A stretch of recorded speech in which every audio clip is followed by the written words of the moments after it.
Boa tarde, tô aqui com o João Beck, meu amigo Boa desde tarde. 2018, que a Cara. gente se conheceu num encontro de network. Sim. João Beck, ele é economista formado na UERJ, trader também de mercado, tá aí nessa batalha. Se apresenta aí pra Claro. gente. Bom, prazer estar aqui, obrigado por ter me convidado. É muito legal, a gente hoje tem a possibilidade de falar nas redes sociais, de trazer conteúdo de qualidade. Quando a gente começou não era assim, né, Carlos? Era bem mais difícil. E hoje vamos falar um pouquinho, me apresentando, eu sou carioca aqui do Rio de Janeiro, formado em economia, trabalho no mercado financeiro desde 2004. Estou escrevendo um livro sobre a minha história, sobre a minha jornada, que em breve eu vou estar divulgando. Vou querer autografado, hein? Pô, por favor, você vai estar lá no livro. E a gente passou por esse processo da modernização, né, do mercado financeiro. Como era difícil antes, até o acesso ao mercado financeiro, que é um mercado, até hoje, digamos assim, de uma certa forma fechado, né? As pessoas todas se conhecem, eu acho que isso é uma prova de como o mercado financeiro é. Só que abre aí muitas frentes, né? Hoje a gente vai falar aqui sobre um produto consórcio que eu acompanho desde quando eu era gerente do banco, mas eu tinha metas para bater. Muitas das vezes eu não estava ali, naquele momento, enquanto eu era gerente do banco, preocupado com o produto, mas eu estava preocupado em bater a meta. Depois que você se torna um profissional, né, de investimentos, e eu fui o maior assessor de investimentos do Brasil em 2022, e aí eu falo exatamente a data, porque você teve aí o fator da pandemia. O fator da pandemia deixou as pessoas em casa, e como os meus clientes, eles são clientes de curto prazo, muitos querem trade, então imagina, todo mundo em casa começou a abrir conta em corretora. Cheio Cara, de tempo. eu teve um dia que a corretora que eu trabalhava, eu parei o cadastro de tanta conta que eu abria. Em um dia, eu parei o cadastro da corretora. Então, eu aprendi, claro, cada vez mais ali a atender o cliente, as necessidades, me relaciono com esses clientes. E é muito legal aqui falar com um especialista, porque eu brinco até que eu posso ser ali um médico, né, um generalista, digamos assim, aquele médico que cuida... O clínico geral. O clínico geral, Uhum. mas a gente tem as especialidades, né, tanto na medicina como no mercado financeiro. E não tenho dúvidas que você hoje me atende, a minha carteira é um especialista em produtos, não só como investidor, mas também o lado, né, de consórcio e outros produtos de crédito que nós temos no mercado imobiliário. Falar do mercado imobiliário é uma paixão para mim. Eu sou apaixonado pelo mercado imobiliário e pelo mercado financeiro. Essa especulação imobiliária eu acompanho, né, imóveis em outras regiões do Brasil. Sou muito entusiasta disso. Então, eu venho nos últimos anos concentrando a maior parte do meu patrimônio, né? Eu trabalho no mercado financeiro, porque eu sou apaixonado pelo mercado financeiro. Eu invisto, eu faço day trade, eu tenho minha carteira ali de ações, mas eu também invisto, e a maior parte do meu patrimônio no setor imobiliário. Deixa eu te fazer uma pergunta, então, João. Você está falando que você investe no mercado imobiliário, né? Tem sua carteira de trade, tem teus investimentos de renda fixa também.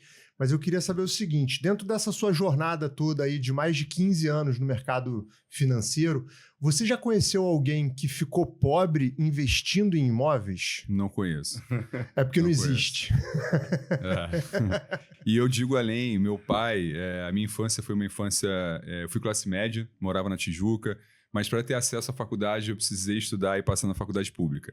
Então, ali nos meus 18 anos, a situação financeira apertou e eu vi meu pai vendendo imóvel, cara, fazendo o contrário, né? Então, a gente passou ali uma fase que a gente alugou um imóvel para morar e eu fui realizar o sonho da minha mãe só em 2018, quando eu comprei meu primeiro imóvel. Meu primeiro imóvel eu não utilizei o sistema de consórcio, eu utilizei o sistema de financiamento. Legal. Né? Eu financei pelo banco e logo depois eu consegui quitar esse imóvel rápido, depois comprei outro, depois eu tive a minha experiência com consórcio. Mas é legal até puxar esse gancho de 2018, que não faz tanto tempo assim, mas passou-se aí seus 7 anos, né? A taxa de juros, a gente tinha uma taxa de juros que estava em queda, né? Em 2018 ela estava em queda e ela bateu a mínima antes da pandemia. Então, quando eu financiei um imóvel, eu peguei uma taxa ali por volta de 8, 9. Hoje não está abaixo disso. E quando ela bateu ali 2% a Selic, 2,25% a mínima, a gente tinha uma taxa de juros de financiamento alta. O que eu quero dizer com isso? Eu quero dizer que a taxa de juros de longo prazo, que é baseada aí o consórcio, não vai cair tão cedo. Eu tenho certeza disso. Com certeza. E muito legal você falar sobre isso, né? Você falar que seu primeiro imóvel você comprou por financiamento. E assim, a gente aqui, né, que trabalha no mercado financeiro e está envolvido com marketing digital, normalmente a gente vê, né, o vendedor de consórcio falando mal do crédito imobiliário e o vendedor de crédito imobiliário falando mal do consórcio. A gente aqui é especialista dos dois produtos, a gente tem experiência de mais de 15 anos de crédito imobiliário, mais de 9 anos com consórcio, e a gente não entra nessa guerra. Sim. A gente entende que existem os dois guerra. produtos. A guerra de ego, né? A gente vê muito isso, muitos influenciadores enormes criticando o consórcio para ganhar engajamento e aí depois compra o produto e oferece o produto também para ganhar engajamento. Então, assim, eu sempre tive uma posição que eu não utilizo as minhas redes sociais para gerar engajamento. Eu nunca fiz isso. Então, enquanto eu não me aproximei do produto, eu preferia não opinar. Porque se eu fosse falar mal sobre o produto, né, porque muita gente caracteriza dessa forma, aí entra muitos profissionais que acabam vendendo, né, de uma forma agressiva para atingir metas. Mas aí também o problema cai nas instituições financeiras. Com certeza. A cultura que eu trabalho hoje como assessor de investimentos, né, eu tenho um escritório credenciado a uma das maiores corretoras do país. O primeiro ponto que eu avaliei na minha migração, porque eu estava em outra instituição financeira, era entender se tinha meta. Eu não trabalho com meta. Eu já trabalhei com meta no passado, eu bati meta lá de cartão de crédito, de previdência, de consórcio no banco. Em algumas corretoras também, eu trabalhei na área comercial no início da minha profissão com meta, ok. Mas depois que você empreende no mercado financeiro, e hoje eu sou um empreendedor, eu sou empresário, eu não trabalho com metas. Eu não vou vender algo para um cliente se não tem a real necessidade. E eu não vou ficar ali também buscando achar uma necessidade onde não tem. Então, é diferente o nosso trabalho hoje, né? Muito legal isso que você falou, né? Eu nunca trabalhei em banco, mas eu vim também de uma escola bastante agressiva e a empresa que eu tô hoje, né, que eu sou um dos sócios fundadores, que é a Avante Investimentos, ela nasceu em 2009, um ano depois da crise do subprime. E a gente, acho que depois daquela crise, ela foi tão marcante na minha vida, eu tive uma história muito similar contigo, que eu quero que você fale também da sua quebra, né? Eu também já quebrei, eu acho que todo bom investidor que se preze, ele já teve um momento ali de fracasso. E quando a gente montou a empresa em 2009, o nosso lema sempre foi ser extremamente conservador. Então, hoje, em todas as empresas que a gente tem no grupo, a gente é muito conservador. Hoje mesmo, eu estava atendendo um cliente que ele veio com uma receita de 15 mil reais dentro do orçamento dele. Ele tem 15 mil reais para investir em consórcio e a gente montou uma carteira dele onde que ele vai utilizar só 5 mil reais. Então, a gente pegou 30% da disponibilidade dele e alocou. Para a gente ver, eu poderia ter feito uma venda 3 vezes maior e optei por ser muito mais conservador. E é isso que você está falando. A meta, às vezes, também coloca, por exemplo, a gente que está do lado do mercado financeiro e está sendo cobrado em meta, e principalmente grandes instituições financeiras, você acaba vendo que ele te coloca no limiar de um conflito de interesse. Sim. E justamente quando você ultrapassa aquela fronteira e você às vezes acredita que está fazendo um grande negócio para a instituição, para você mesmo, para o banco, Total. Você pode botar a ampulheta para virar, que é a contagem regressiva daquele cliente sair de você em algum momento, porque alguma outra pessoa mostra para ele, com base na matemática, que ele está ganhando ou perdendo dinheiro em determinada operação. Então, assim, é um negócio também que tem rabo curto, né? Total. Em algum momento ainda mais hoje. Hoje em dia, o cliente aperta um clique, ele muda o assessor, ele abre uma conta em uma corretora. E vai ficar cada vez mais fácil, hein? Com esse advento do Open Finance, né? Todas as instituições financeiras já estão conhecendo toda a vida do cliente. É igual aquele sequestro de telefone antigamente, né? Tipo assim, você quer mudar de operadora, o cara te deixava lá. Hoje em dia, tu puxa teu telefone pela outra operadora. Então, você nem tem mais que Não tem mais ficar preso, né? E eu sempre falo com a equipe, né? Eu não tenho cliente. O cliente está comigo enquanto eu oferecer para ele um bom atendimento. E é legal, hoje, a gente vê os modelos de assessoria de investimentos ampliarem outros assuntos. Então, a gente está falando aqui sobre consórcio, a gente está batendo um papo, mas a gente vai falar sobre um conteúdo que ele é um pouco perseguido, muito pela questão bancária e como é feito ali as metas, mas que no cenário atual é uma excelente alternativa, e eu falo não só eu não falo porque eu quero promover o assunto, mas é porque eu utilizo. Eu tenho uma regra que é a seguinte, tanto lá na assessoria como nos investimentos que eu atendo, eu só ofereço aquilo que eu utilizo. Então, antes, né... Skin in the game. Skin in the game. Eu utilizo o consórcio, eu utilizei ele durante a minha vida e eu já conseguia, nesses 3 anos que eu utilizo o produto, ser contemplado em 3 formas diferentes, né? E aí vamos falar um pouco sobre isso.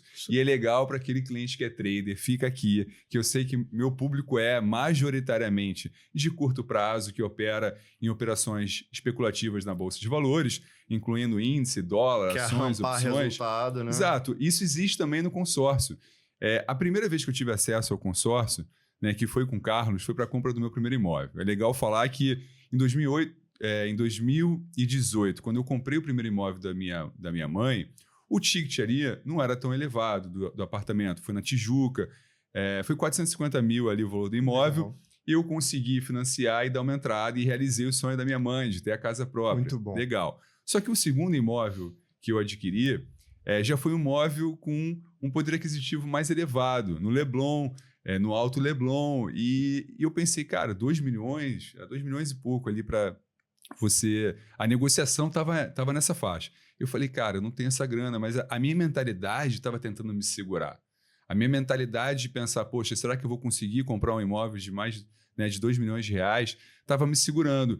E eu lembro de conversar muito, né? A gente conversou muito e você falou, cara, o consórcio pode ser uma alternativa. E a gente fez as cartas, né? E isso é legal, e depois o Carlos pode explicar um pouco mais sobre essa divisão de cartas de 100 mil reais, que me permitiu não só ter o valor suficiente que eu precisava para complementar a compra do imóvel, como também eu fiz um trade. Lembra que aquela carta, uma delas eu consegui vender... Vendeu uma carta de 100 mil por 30 mil reais, se eu não me engano. Então, eu queria que você falasse sobre essa oportunidade que a gente teve no passado, e eu posso até...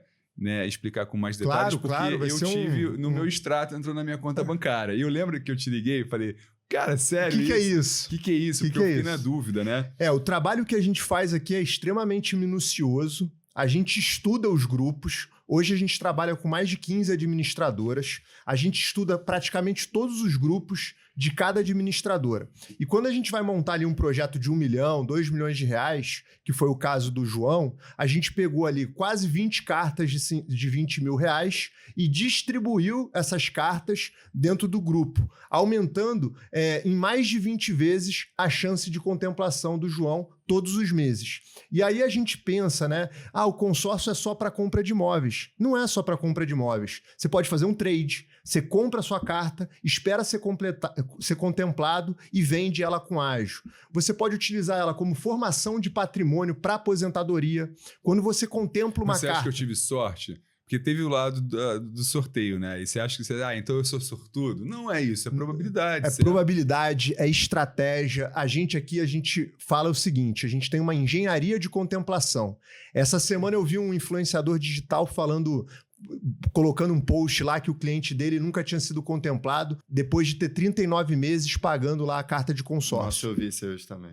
A gente aqui não teve nenhum cliente que não foi contemplado em 3 anos. Legal, é um prazo muito bom. E nossa simulação com o cliente é de 60 meses. Exatamente. A gente coloca uma expectativa do cliente para 60 meses. Deixa a expectativa dele para lá, sabe? Porque se acontecer antes, ele vai ficar feliz da vida. Sim, total. Se eu falo para ele que ele vai ser contemplado em 24, 36 meses... Com isso, o cancelamento de vocês deve ser próximo de zero. Muito baixo. Você já colocou a expectativa real e a gente trabalhou... Aquele prazo que foi contemplado foi 2 anos e meio, mais ou menos.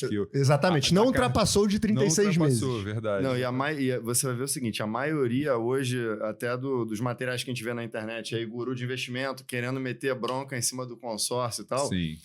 Eu só vejo eles contarem com uma coisa, que é a sorte. Sim. Então ele coloca... O único parâmetro que tem para você ser contemplado é sorte. A expectativa na sorte. E a grana. E se você tiver grana para adicionar no negócio?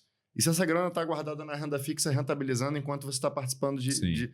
Quer dizer, tu sai de 3 mil para 30, sei lá. Exatamente. E sabe o que é engraçado? É que eu vejo as pessoas tentando muito a sorte no jogo do tigrinho, nessas bets, Sim. e fugindo muitas vezes da estatística, do planejamento, da disciplina. Esses dias eu coloquei a nossa estratégia dentro do ChatGPT, com todas as informações do grupo, número de participantes, Legal. contemplados por mês. E o ChatGPT, ele colocou um tempo médio de contemplação, uma expectativa estatística de 44 meses. Só que a gente aqui contempla ainda em 36. Que legal. Olha que legal. Tudo muito bacana, né? É uma matemática que o pessoal acaba não sabendo, porque o cara que tá, o gerente de banco que é vendedor de consórcio, ele vai falar pro cara, me ajuda aqui a bater a meta. Olha, vamos ser sinceros. Esse estrelelé aí. Vou contar aqui, eu vou falar uma Por verdade. favor, aqui é jogo assim, aberto. Quando eu não vou falar o banco que eu trabalhei em 4 bancos antes de entrar em corretora. E eu, sendo bem sincero com você, eu nem estudei o produto. Eu só entendi o prazo final e, obviamente, que eu não faltava com a verdade jamais, isso nunca... Sim. Então, eu avisava o cliente que se ele cancelasse, ele ia ter que aguardar o prazo final do resgate. Todos que eu vendi sabiam disso, mas era muito mais no relacionamento. Sim. Total. De falar, poxa, me ajuda aí a bater a meta. O cliente hoje ele não sabe, por exemplo, vamos supor que eu tenho um grupo lá com 3.000 pessoas. Se o cara ele não botar dinheiro nenhum, por exemplo, ele pode fazer uma opção que é lance embutido lá, o cara entrar com 25% de lance embutido. Essa competição de 3.000 já vai cair para casa de 300, né, mais ou menos? Exato. 300. Se ele tiver mais 20%, que às vezes era uma entrada que ele ia dar no apartamento, uma coisa dessa, Sim. ele começa a competir em 30 pessoas. Sim. Tem assembleia que está tendo 30 pessoas competindo naquele tipo de lance. Então, cara, de 3.000 para 30 é uma diferença extremamente... Mas as pessoas não levam isso na hora de negociar. O assessor, o consultor, o vendedor do consórcio, independente da instituição, eu não vi até antes de conhecer o caso um atendimento como esse. Sim. Né? E olha que não foi... eu procurei outras instituições, porque eu trabalho no mercado financeiro, então o Carlos não foi o primeiro acesso, mas realmente o trabalho que vocês fazem aqui é fora da curva. Não foi o primeiro, mas vai ser o último. Essa é a história. Por isso que a gente está aqui. Uma coisa que você falou aqui que eu achei bastante interessante é o seguinte, pessoal. A gente vê muitos gerentes de banco vendendo dessa forma que você falou, né? Por relacionamento, pedindo uma ajuda. Me ajuda a bater a meta. E essa forma de venda eu até acho tranquilo. O que eu vejo que mais me deixa chateado dentro do mercado financeiro é a venda casada. E a gente vê muito aqui clientes PJ, PF, que quando vão tomar um crédito numa instituição financeira, o banco vende ali uma obrigatoriedade de fazer um consórcio em conjunto. Pessoal, não façam isso. Consórcio é para ser feito de uma forma estratégica. E isso de querer agradar o cliente não existe. Eu acho que ainda existe, né, o ser humano que não consegue falar não tem receio de falar não para o gerente, mas se lá atrás, quando eu era gerente em 2004... você tinha muitas opções, hoje a gente não precisa nem dizer, né? Eu morei em Nova York durante a pandemia, não existe mais o distrito financeiro. O que existe agora é os bancos indo atrás da empresa, é o banco que vai atrás de você, é o gerente que tem que ir atrás de você. Sim. Né? E a gente está aqui para abrir um pouco essa mentalidade que o mercado financeiro não é aquele glamour de ficar sentado numa poltrona bonita esperando os clientes virem. Né? E a gente está quebrando isso aqui, a gente está trazendo um conteúdo sério de valor, profissionais aqui que estão 2 décadas, você falou 15 anos, eu não quis corrigir.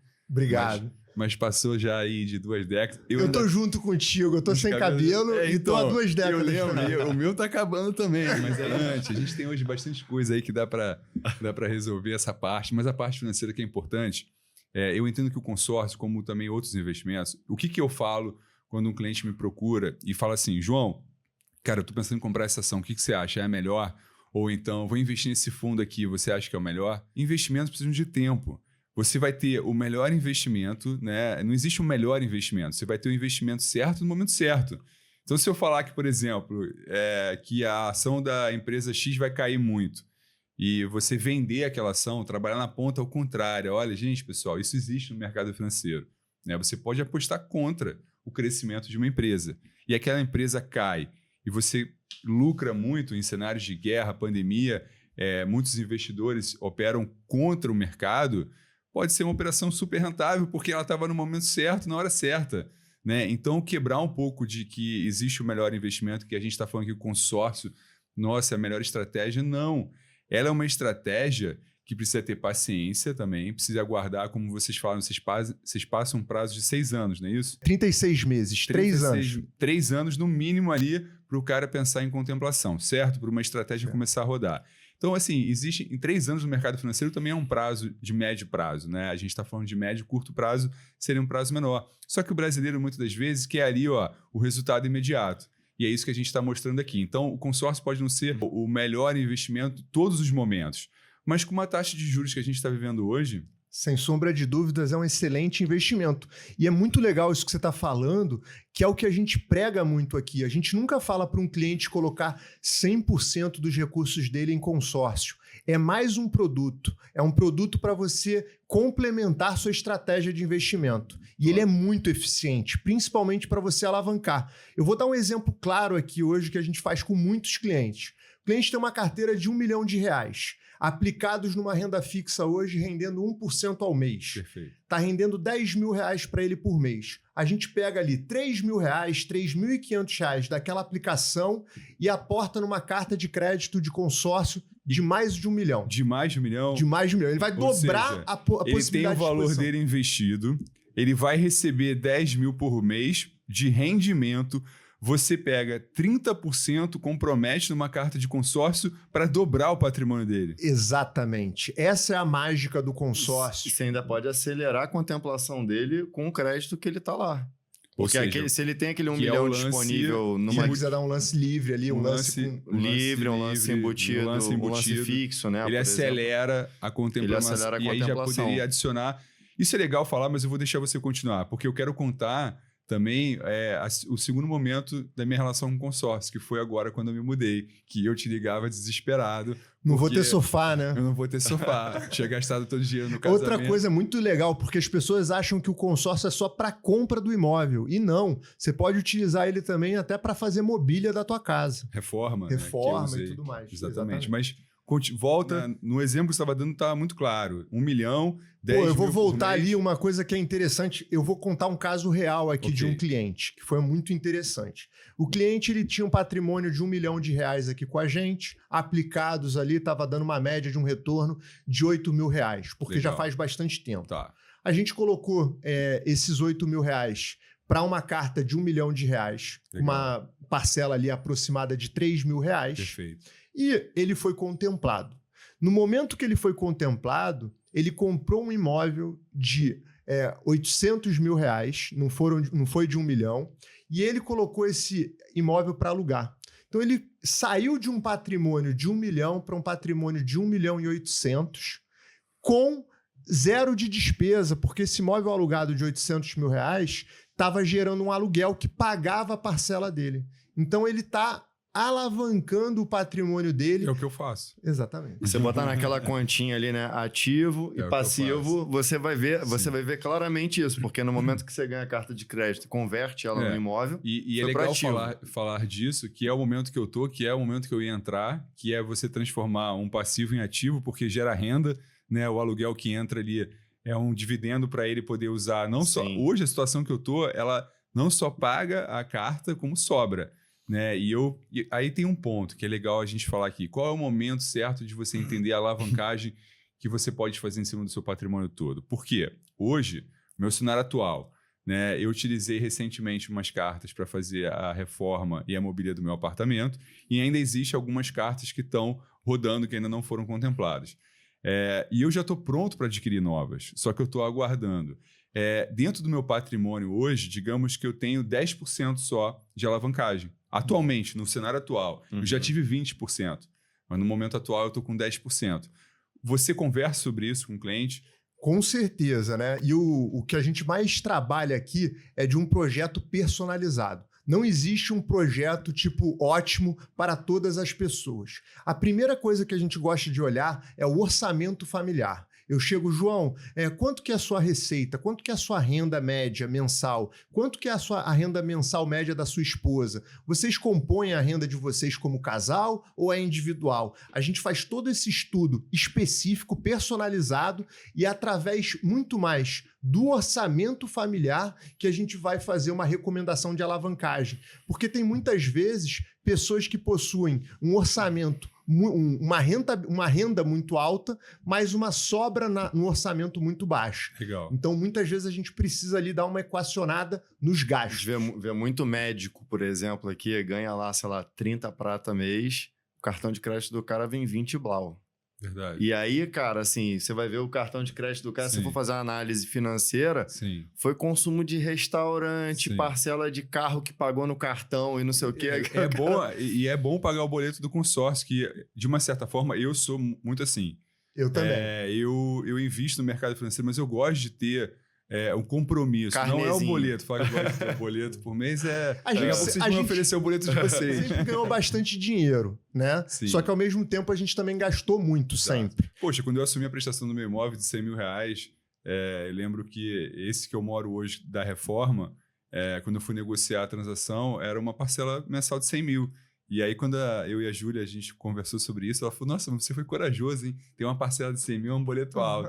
Eu falei, mas se eu não tivesse essa coragem, eu não estaria onde eu estou hoje. Bom, já que a gente está falando sobre esse assunto de alavancagem, né, de patrimônio, eu vim aqui hoje para a gente conversar sobre isso. Então, vamos aproveitar e vamos fazer aqui. Vai sair venda? Vai sair venda. Opa, assim a gente gosta. Venda live, galera. Venda live. Aqui, ó, ao vivo, hein, pessoal? O que a gente faz aqui é um trabalho muito personalizado, tá, João? Sim. Então, a gente gosta muito de entender, né, como que está hoje o seu orçamento familiar, você com a Júlia, quanto que vocês estão ganhando, mais ou menos, para a gente ver o quanto que está sobrando na última linha. E desse valor dessa última linha a gente vai analisar. Mas esse problema não é a oscilação do nosso rendimento, cara. Esse é um ponto que eu quero conversar com você. Devido à volatilidade do mercado, a volatilidade de ser empreendedor aqui no Brasil, às vezes é muito difícil a gente poder utilizar 100% da nossa renda nos últimos 3 meses e fazer uma média, porque às vezes os próximos 3 meses é muito maior ou então muito menor e a gente sempre tem esse choque. Eu e ela, a gente conversa muito sobre isso. Mas, antes de entrar nesse detalhe do financeiro da família, eu queria falar sobre o financeiro patrimonial. Legal. Porque hoje você tem acesso aos meus imóveis, você sabe o valor que eu tenho, e dentro da minha realidade atual, tirando essa última carta que a gente já utilizou, eu tenho 10%. Ou seja, eu tenho um crédito de consórcio que, obviamente, eu ainda pago futuro de 10% do meu patrimônio. Você entende que isso é uma alavancagem baixa? O que muito baixa, né? Mas isso é muito individual. Eu, particularmente, eu costumo ter uma alavancagem próxima de 60%. E te explico por quê.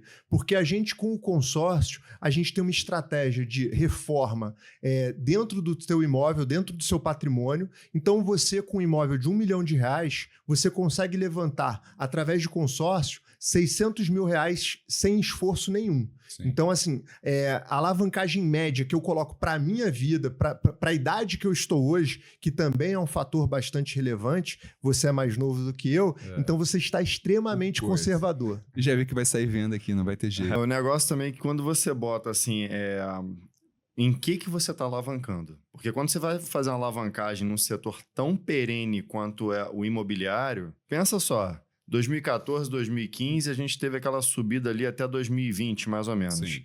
Vamos botar de 13 para 18, mais ou menos uns 5 anos ali. Antes de Copa do Mundo, Olimpíada, não sei o quê. Aí você foi para 18, cara, os imóveis multiplicaram por N vezes. Assim, foi 200%, 300% em alguns lugares de aumento de valor imobiliário. Leblon, que você está contando aqui, chegou a ser comparado e ranqueado com Noruega, Reino Unido. Cara, assim, era metro quadrado de Noruega. Eu confesso que eu tive um bom aproveitamento. Pois então, assim, a partir do momento que você pega, qual é o histórico passado de 30 anos para trás imobiliário? Atualizado, tudo isso. E outra coisa interessante, né, que o Felipe está falando, e a alavancagem que a gente faz em consórcio, a gente está falando de pegar um dinheiro emprestado de um grupo de pessoas a um custo extremamente baixo. Ele dá uma média aqui dos nossos clientes, eles pegam em média a 0,20 a 0,33 ao mês o custo do dinheiro. O custo do dinheiro. E aí eu estou falando de um país que tem taxas de juros médias de 10% ao ano ou mais. Então, assim, o risco é extremamente baixo. A gente tem clientes aqui que levantaram dinheiro através de consórcio e colocaram dinheiro aplicado na renda fixa. E o rendimento paga a parcela. No mercado à vista, você tem lá, no mercado de ações, por exemplo, você pode fazer uma alavancagem através, sei lá, de um termo. Exato. Se amanhã estamos na iminência de uma guerra mundial... Se amanhã você está em Petrobras é uma coisa, mas você está em outra ação que vai sofrer com consumo, com isso tudo, com inflação e tal, você vai o quê? Você vai tomar chamada de margem violenta. Tomar chamada de margem. E é capaz de você... Só quem conhece sabe. Só quem conhece, capaz de a 60% de alavancagem num termo, em 3 dias você acabar. Sim, total. É possível. Eu vi muito isso em 2008. Total. Mas muito, assim. Agora, se você o mercado imobiliário, o que eu gosto de dizer assim, quando a gente olha para os números gerais, você trata a média. Bacana. Só que você pode, hoje, com a carta de crédito, você não está herdando o imóvel da sua mãe, do seu pai, que, não é um lugar muito legal e tal. Você vai escolher onde você quer. Você vai escolher onde você quer. Você tem a carta na mão. Sua mão. Você escolhe, eu quero o fino do fino do fino, eu quero botar isso aqui no terreno mais fértil, mais líquido, mais não sei o que lá. Mas eu só tenho 400 mil. Compra lá um apartamento de um quarto e sala, bota para alugar no lugar daquele, faz Airbnb, faz o que for. E caso tenha algum problema de liquidez e tudo mais, você sabe que você está num terreno fértil, que se você botar aquele imóvel à venda com nenhum deságio ou pouco deságio, 3, 6 meses você está liquidado. Exato. E é legal falar também do valor que... Deixar claro, porque quando a gente fala de carta de 100 mil, a gente vive um país com inflação, né? E poxa, será que a pessoa vai pensar assim, mas 100 mil hoje eu consigo... Vamos pensar que 100 mil é um valor pequeno para você comprar um apartamento, mas vamos supor, para dar uma boa entrada, ela vai complementar, 100 mil é razoável. Mas daqui a 5 anos, talvez não. Com a especulação imobiliária, explica de forma clara que esse valor é ajustado no IPCA, na inflação. Exatamente. Vem muitos clientes aqui para a gente com medo, né? Poxa, Carlos, consórcio não tem juros, mas ele tem uma correção monetária. Essa correção monetária, ela joga 100% ao seu favor antes de você ser contemplado. Então, se você pega uma carta de 100 mil e a inflação do ano foi de 4%, aquele seu crédito ele vai ser reajustado. 104. Vai ser 104. E a parcela também. E a parcela também. Perfeito. Então, assim, ele é o componente bastante importante dentro do consórcio que faz com que o consórcio não se torne uma pirâmide. Ou seja, é como se ele tivesse o poder de compra garantido. Se 100 mil reais hoje eu consigo, por exemplo, comprar um apartamento na Tijuca, dar uma boa entrada, daqui a 10 anos também... Porque a minha parcela vai subir, ou seja, o que eu pago mensal vai subir, mas a minha carta de crédito também vai. Então, o que a gente quer dizer é como se a gente estivesse olhando para frente no consórcio e mantivesse o poder de compra que ele tem agora. Ele atualiza o dinheiro no tempo. E aí também é legal falar que você falou que isso acontece enquanto for contemplado, né? Depois não. Por quê? Depois você vai para a Selic. É melhor ainda. Que é melhor ainda. Então, assim, é bom enquanto não, e depois é melhor ainda. E, pessoal, não tem que só que esperar o dinheiro entrar o TED na conta. Lembra que eu te perguntei, e eu fiquei com dúvida também, sobre o valor que eu recebi, que foi bem maior do que as cartas.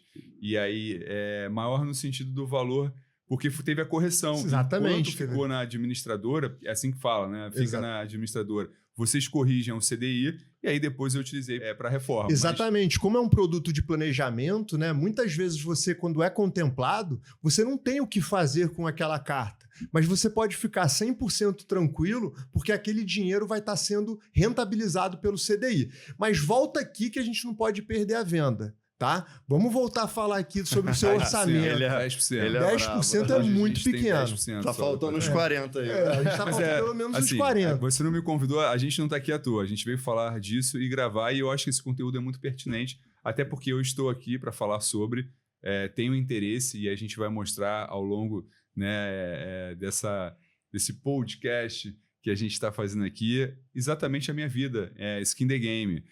Hoje eu tenho 10% do meu patrimônio, quero aumentar e a gente vai mostrar aqui como eu vou fazer isso. Né? Eu acho que vai ser difícil a gente mostrar tudo isso agora. Não, tem que trazer sua esposa também, que é uma coisa importante. A Júlia vem. Ela, inclusive, estava falando para mim, amor, olha essa casa aqui em Angra. Eu falei, calma, a gente tem que visitar o Carlos. Cara, eu usei isso aí outro dia. Você falou esse negócio de casa em Angra. É até um criativo que a gente fez outro dia aqui, que eu usei exatamente esse termo. Falei, sabe que barco, casa em Angra, aquele negócio, o pessoal fala que são duas alegrias, né? Uma quando compra, outra quando vende, né? Que isso barco aí... pode até ser, viu? Porque olha... Não, mas... a lancha só dá dinheiro no mar. Parada essas coisas. É por isso que aqui a gente também não entra muito em carro, embarcação e tal. A gente até poderia fazer, porque a gente está consorciado com todo mundo. Mas o foco aqui é gerar patrimônio. Então, assim, depois que tu tiver bastante patrimônio, pega lá teu barco e deixa ele depreciar mesmo, porque ele vai depreciar querendo ou não. Agora, casa de veraneio, tinha também essa máxima, sítio, fazenda, não sei o quê. Não, é uma alegria quando compra, outra quando vende. Cara, você comprar uma casa em Angra hoje é legal... via consórcio e fizer essa estratégia de alavancagem financeira, você não está morando na tua casa em Angra, ela está vazia, 98% do tempo ela vai estar vazia. Por que não alugando em temporada, por exemplo? Sim. Vai pagar, cara, imagina isso em Réveillon. Total, vai pagar o custo da... É 30 pau de casa em Angra, 40 mil uma casa em Angra. Hoje o meu imóvel... É IPTU, é tudo... Eu já tive um cliente... Eu tive um cliente que no final do ano, em dezembro, ele alugando o imóvel dele em temporada, dezembro ele juntou o dinheiro das parcelas do ano inteiro. Legal. Olha só, pega essa visão comigo. Com os aluguéis de temporada de dezembro, o cliente juntou o dinheiro de todas as parcelas do ano inteiro. Que legal. Mas não é muito diferente do que eu faço com o meu imóvel da Timóteo, que eu aluguei super bem. E hoje o valor... Você alugou permanente? Eu aluguei permanente, mas para uma empresa de petróleo. Legal. Então, paga um ROI legal, né? Paga um ROI legal e eu acabo que a prestação que eu recebo, nossa, foi realmente... um diferencial, esse meu aluguel, tá fora da curva. Mas a gente... isso acontece na especulação imobiliária, né? É o que você falou, você tem a carta na mão, você compra onde você quer. Eu comprei no Alto Leblon. Eu não comprei em qualquer lugar. Exatamente. Então isso é tá numa das áreas mais líquidas do Rio de Janeiro. E oportunidades acontecem. É o que eu falo, em fundo não tem esse que o fundo está fechado. Resgates acontecem. As pessoas precisam de dinheiro. As pessoas vão resgatar o fundo e vão vender o imóvel. Exatamente, com certeza. E você com prazo, vamos supor que tu ainda dá aquela sorte de tu decorou o teu imóvel legal e tudo mais, o cara foi lá visitar o imóvel com a mulher bateu o ponto e falou, eu adorei. E tu segurou o preço aonde você queria, o cara ficou virado no... Juntou com a mulher à noite no jantar, a mulher pressionou e é isso aí. Eu acho que eu não vou levar a Júlia, não. Eu acho que trazer a esposa é complicado, hein? Depois que ela me mostrou a casa em Angra... Mas, eu queria agradecer muito. Quero depois postar isso aqui para os meus seguidores. Eu acho que é um conteúdo muito valioso. E não só isso, trazer a Júlia aqui para a gente dar continuidade e mostrar em real time para o pessoal como que eu mostro isso e como que eu faço isso aqui com vocês. Né? Então, vamos sim seguir, aumentar a alavancagem. E eu vou trazer a Júlia antes para a gente poder mostrar esse trabalho para ela, porque eu já expliquei muito, mas assim, ela ainda fica com umas dúvidas. E ela sempre vem conversar comigo sobre o assunto, nada melhor do que a gente trazer ela, porque também a gente vai conquistar toda essa mulherada do Brasil, né? Essas mulheres empreendedoras que precisam também seguir. Hoje é muito difícil entrar no financiamento imobiliário, realmente, com a taxa que a gente está vivendo hoje. Com certeza. Você vai pagar 3, 4 o valor do imóvel que você financiou. Com certeza. Né? A gente tem recebido mulher pra caramba aqui. De jovens também. Cara, jovem, cara. Se eu fosse muito jovem, maneiro. eu não ia perder esse podcast de jeito nenhum. Se eu fosse jovem, de jeito nenhum. Então, eu queria ter sabido isso há 20 anos atrás. Exatamente, teria mudado completamente o curso. A minha curva liberdade. de formação de patrimônio. Não, a minha curva de formação é a minha liberdade financeira, que hoje eu tenho muito através dos aluguéis que eu recebo. Então, eu teria antecipado isso. Então, se você é jovem, fica aqui. Se você é mulher, fica aqui. Independente do gênero, acompanha aqui o podcast. Bom, galera, e para você que tá aí desse lado, cara, não se esquece de se inscrever, ativar o sininho e seguir a gente nas redes sociais também. Vou deixar aí. E tem também as redes sociais do João Beck. Segue ele lá. Cara, que ele dá dicas maravilhosas aí sobre investimentos, mercado financeiro como um todo. Beleza? A gente se vê na próxima aí. Grande abraço. Abraço. A gente tem que evoluir essa negociação e trazer um pouco, e trazer a Júlia. Vamos marcar então o próximo papo. Aí o próximo papo você tem que convencer ela e eu fecho uma carta de 100 mil. Fechado, tá aqui, ó, aperta minha mão. Acabei de comprar. A carta de 100 mil tá certo. Para isso tá certo. Depois eu faço aí depois mais, bota essa aí em preto e branco. Não, aí. lógico. Essa aí vai ficar depois em preto e branco, hein? Tá gravado. Não, tá gravado.